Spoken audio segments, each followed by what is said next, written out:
月下旬的一个早上，我们离开法国小镇吕兹圣索沃尔，沿着比利牛斯的盘山公路前往西班牙古镇艾恩萨。比利牛斯山像一条巨龙，横卧在法国和西班牙之间，形成了两国天然的地理分界线。从法国视角看，山峦起伏，风景极具层次感，主峰才3800多米，气候比较温和，文化又非常多元，是骑行、徒步、滑雪、自驾的天堂。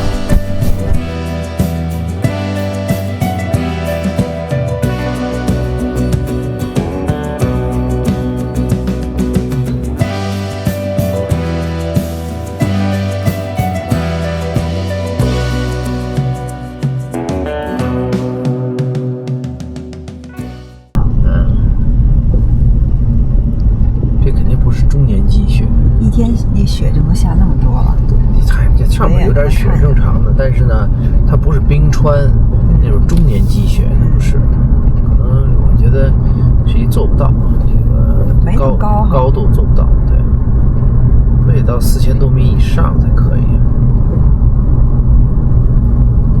你说这海拔有4000米吗？看着也挺高。没有，3000多米肯定有了。3000多米就到不了，就没有雪山。咱们已经很高了，但到不了4000米哈。山的高啊，比利牛斯还有一个指标是相对高差，是和绝对高差。这肯定是相对高差看的不高，应该绝对你正好说反了。这应该本身就觉得正好说反了，是相对高差高，绝对高差低，是吗？你看青藏高原上的山都是绝对高差高，相对高差低。因为本身高原就3-4千米了，但是咱们本人在比利牛斯山的小镇已经有一定的高海拔了，也有个海拔的7-8而言，对平原对海平面而言。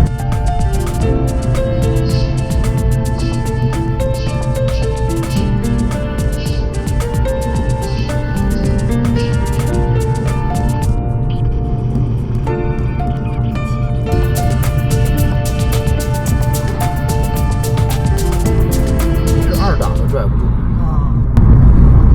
从2000多米一要下到下面去哈。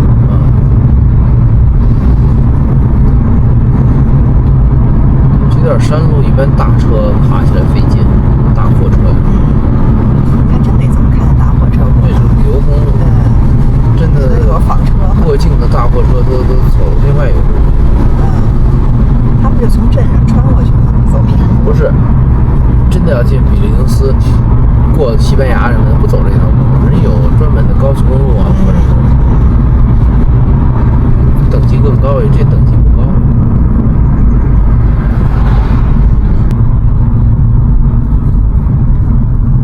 哇，这个景好，很漂亮。真逗！刚才爬山的时候，这所剩的公里这还剩530了。现在呢，好像这一路下山回来涨到580了。这油往下，还给我倒灌，给我添油。它 Nano 是吧？这一台也是那个大疆的呀。对。大疆现在出了一堆东西啊。360也有对应版。我只是因为先下个订单下的是那个大疆的。因为360应该贵好几百块钱。大疆我觉得是在抢生意。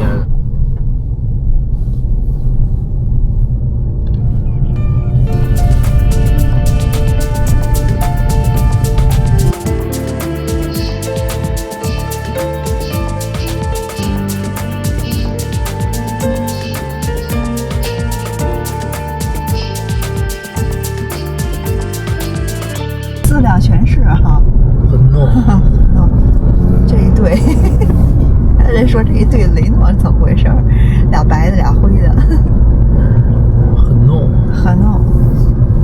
第二辆跟我这车一样啊。他停下来可他在这儿停不就完了？在这儿停不就完了？这么大一块地儿。哎，这有地儿可以那超。对。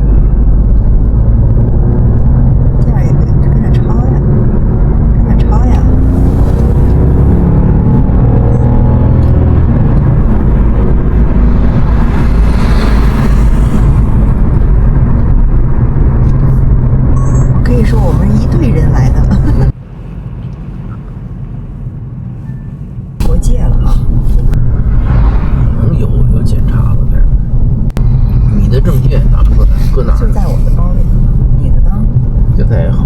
在钱包里。哦。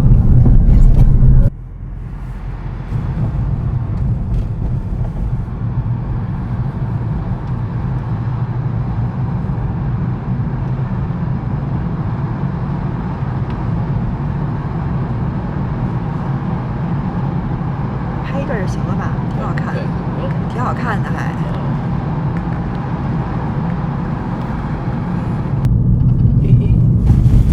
这就是了，你看，谁管？没有人管，这就过来了呀。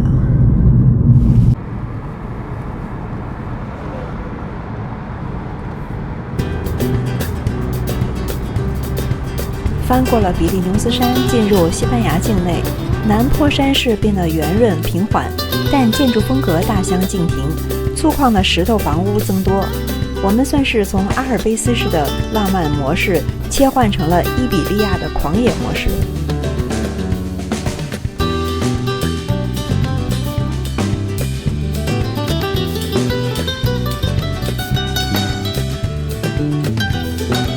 进入埃恩萨，同为比利牛斯的特色小镇，北坡的吕兹圣索沃尔精致而浪漫，南坡的埃恩萨简单而直白。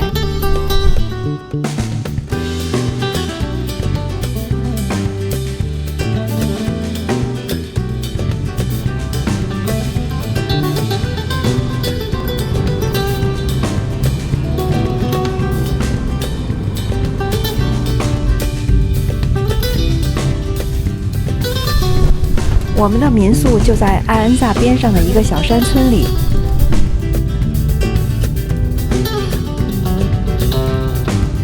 全是石头房子。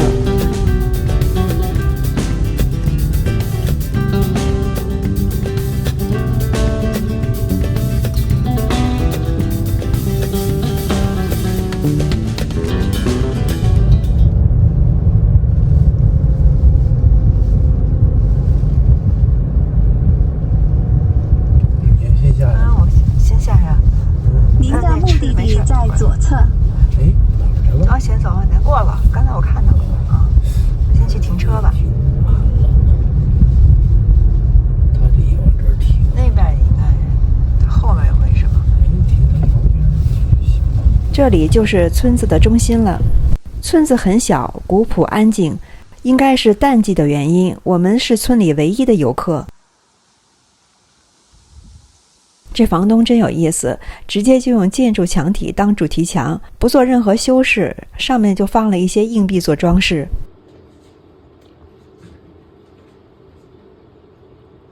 哎呦，又来了一只小黄猫。刚才就在。刚入住就有访客了，预定时看到评论说有猫，没想到这么快就见面了。欧啦。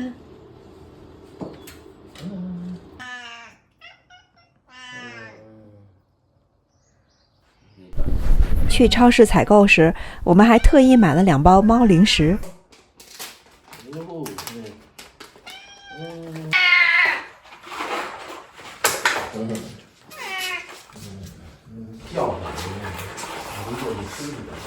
把它给轰走了。你撒几粒儿给那个小黄猫吗？不给，不给哈。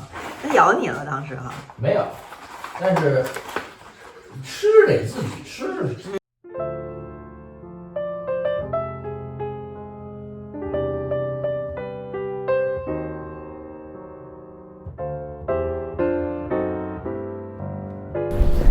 说到喝咖啡，我发现法国人和西班牙人都比较爱喝咖啡加牛奶，意大利人很喜欢喝 espresso。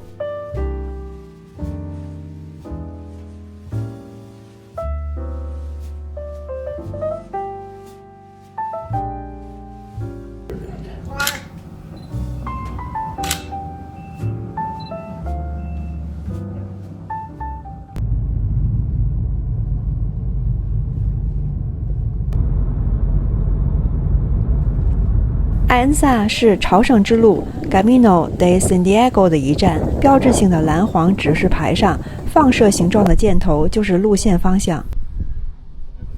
埃恩萨建于11世纪，距今1000多年。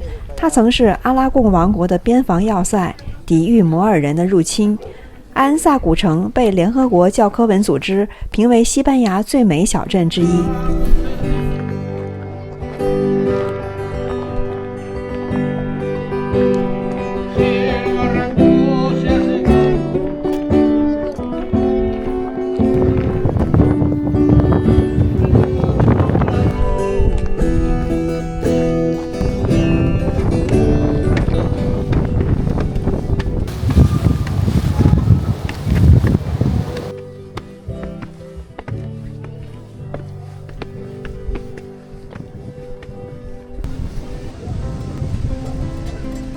全世界独一份的带石拱门的十字架纪念碑，相传公元8世纪摩尔人围攻此地，危急时刻，一座巨大的十字架立在一棵橡树上，士兵们士气大振，反败为胜。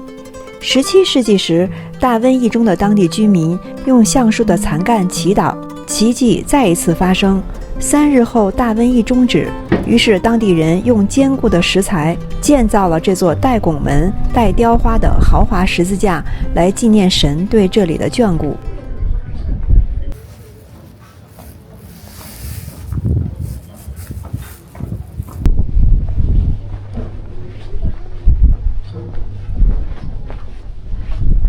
中午正是西班牙人午休时间，餐厅、店铺大部分都关闭着。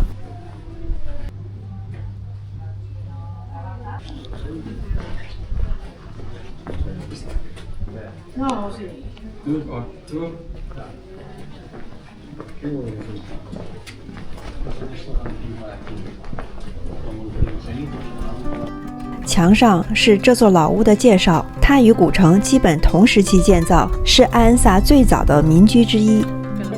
开了3代人的自制熟食店，墙上挂着手写木招牌。千年古城，每一块石头都有故事。我们继续解锁。黑猫可以说是阿恩萨的官方吉祥物，街巷里随时能看到。据说没拍到黑猫，等于是没来过阿恩萨。当地的风俗，门上挂橄榄枝，相当于门神，用来辟邪和带来好运。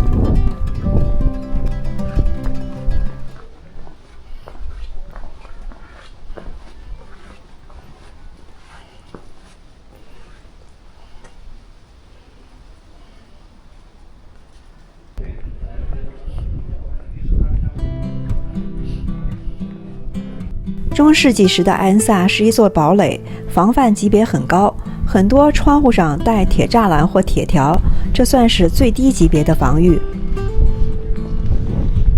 你看这角度，拱门那个角度。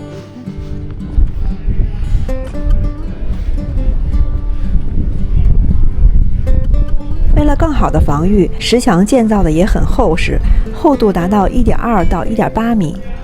2个90度夹角的拱门在视觉上形成了一个枣弧形的出口，走出来别有洞天。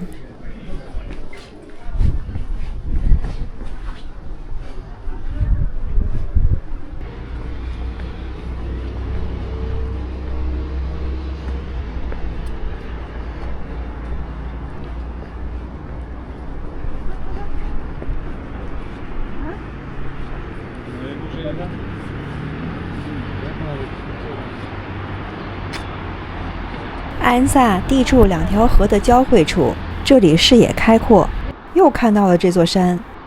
2条河流四面环山，天然的屏障成就了这座千年石头城。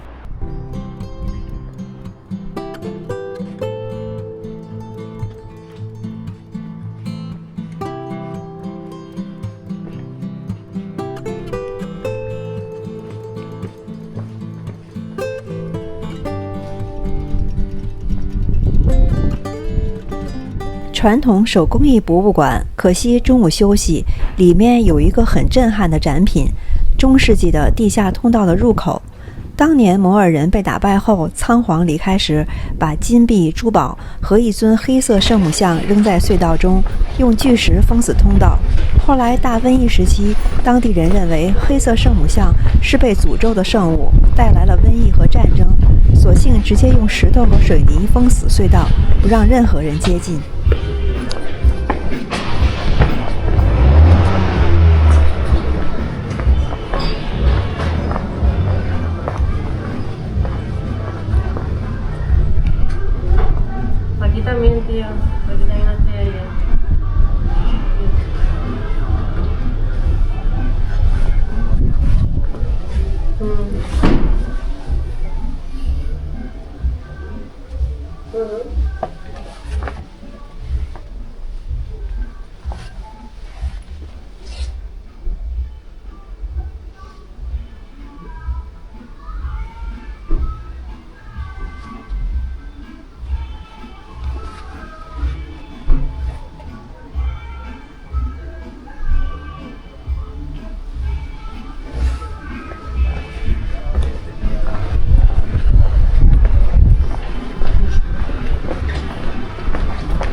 里是第3道城门，是整个防御体系的最外层，直接面对荒野和敌人。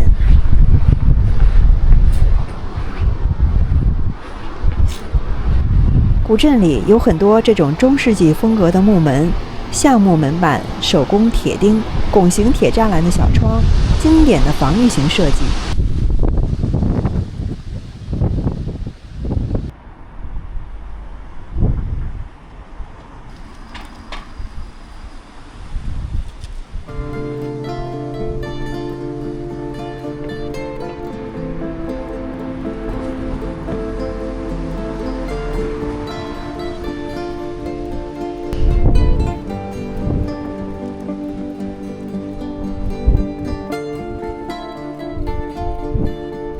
这个橡木牌上，十字架立在橡树上的图案就是艾恩萨的镇徽。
圣玛利亚教堂和钟楼，钟楼还是个军事瞭望塔，四面有箭孔，敌人来了，守军直接射箭、扔石头、浇热油。教堂地下有贵族墓穴和避难所。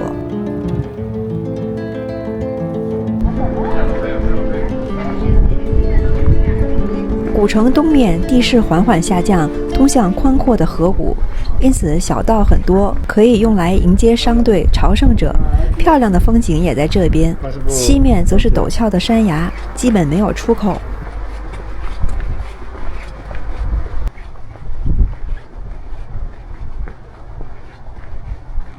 这块巨石名叫蒙塔涅萨峰，它其实是比利牛斯山脉的一个分支，在艾恩萨的东面拔地而起，难怪我在街巷里反复看到。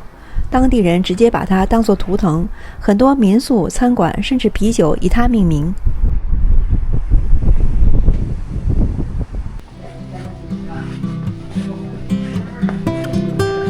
一面被阳光亲吻的石头墙爬满了天竺葵和九重葛，两扇木门安静地关着，80多个红色陶盆从地面挂到3楼阳台上。艾恩萨不会跟你说再见，他只把一墙的花留给你，等你下次自己推门回来。